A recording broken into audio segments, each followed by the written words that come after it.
So if you want to tag a title to the message here today, it's going to be a provocative title. It's titled as I Want to Die. And we are going to unpack what that means and what that ultimately looks like in the next few moments together here today. So I want to just share a few verses with all of you here today.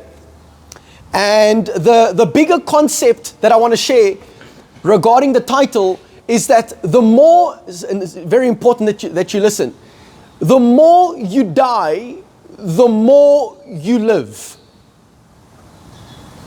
And we're going to explain what that means. The more you die, the more you ultimately live. Right now, within every single one of our lives, every single one of you watching, there are some areas perhaps within your life where you cherish certain things. And those things that you perhaps even cherish, if it is exalted above God, it's dangerous. Because whatever we exalt above God, whatever we put above God, ultimately becomes an idol, and an idol cannot save you and I.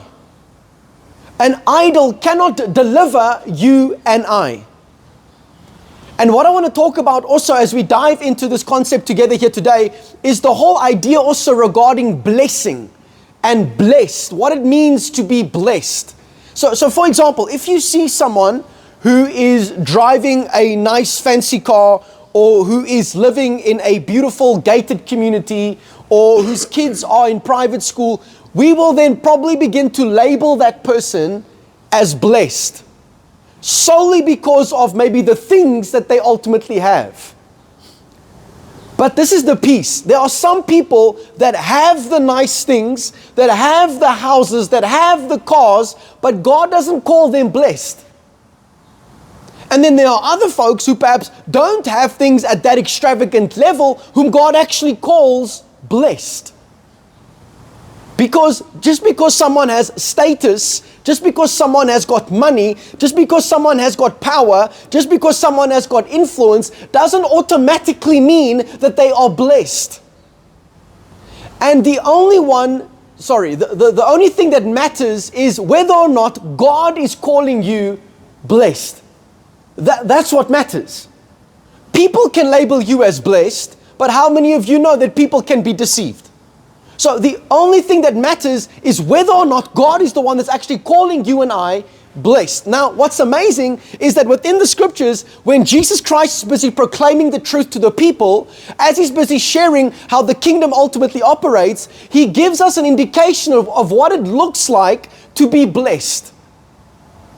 And that's what I want to dive into today for the next few moments. So I want to turn to Matthew chapter 5. Matthew chapter 5 from verse 3. And it basically says this. Jesus speaking now to the crowds and to his disciples. He says, blessed. Okay, let me just define what blessed is. Blessed doesn't mean that you have money. Okay? Blessed doesn't mean that you have nice things. Blessed means that you are approved by God. You are favored by God. You are divinely positioned by God. Not by man, but by God. Which, by the way, you want that. I want that. So he says here, blessed are the poor in spirit, for theirs is the kingdom of heaven. So he tells us what it looks like to be blessed. He says, blessed are not the poor financially. He says, the poor in spirit. In other words, blessed are you when you know your need for God. For the result is, yours will be God's rule over your life. You will see God's rule and reign over your life. Blessed are the poor in spirit. Now, if you look at society values the exact opposite of that. In society, it's all about doing what? Saving yourself, being dependent upon yourself. It's all about me, I, mine. When Jesus, who is God, says and decrees and declares, blessed are you when you know your need for God.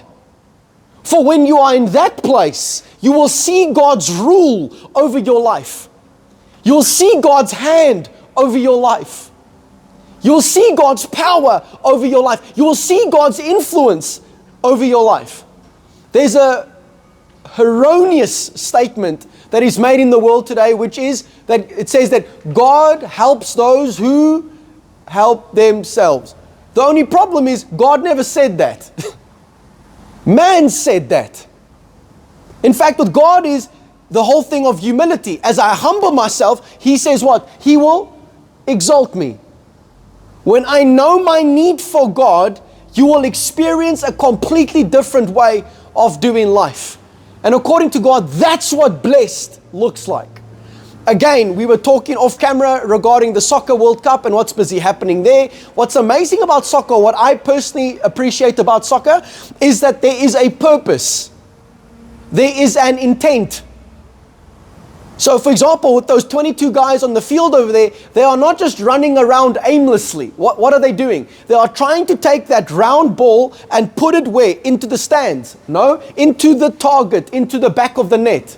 That's the goal. That's the aim. They know what they are busy aiming at. And as a man also, you ought to know what you are busy aiming at. So let me ask you the question. What are you busy aiming at for your life? Because there are 5 vital questions again that every single one of us should at least at some point begin considering. The first one is, where do I originally come from? And some will say from their ancestors. Okay, great. Well, where did they come from? Their ancestors. Okay, great. We got to go all the way back and you'll discover that we actually originally come from God according to what the scriptures say in Genesis chapter 1 verse 26. Okay, in the beginning God created the heavens and the earth. Okay, that's awesome. Verse 26 says, God said, let us make man in our image. The word man, there's humanity or spirit being. Let us make man in our image and in our likeness. So we all originally come from God. The second question is, who am I? It's the question again of identity. Now, if you want to discover who you are, you and I got to go back to God. Because why? That is where we originally come from. Question number 3, why am I here? What is my purpose for being here on this earth? Am I just simply here to suck up air, get drunk or get high and then make some money and then die? No, there is a purpose, there is a reason why you find yourself here on this earth. Question number 4, how should I actually live? How should I be living my life? How should I be going about marriage? How should I be going about raising our kids? How should I be going about treating other people? Because all of us are drawing information from somewhere, but how should I actually live? The scriptures ultimately address that. And then lastly, question number 5 is, where am I going? Where am I going? It's the question of destiny. Every single one of us over here are heading somewhere. All of us. Where are you busy going? And where are you going in eternity? Right? Where are you going within eternity? So, questions with that being said. Okay, great. So Jesus says, blessed are the poor in spirit, for theirs is the kingdom of heaven.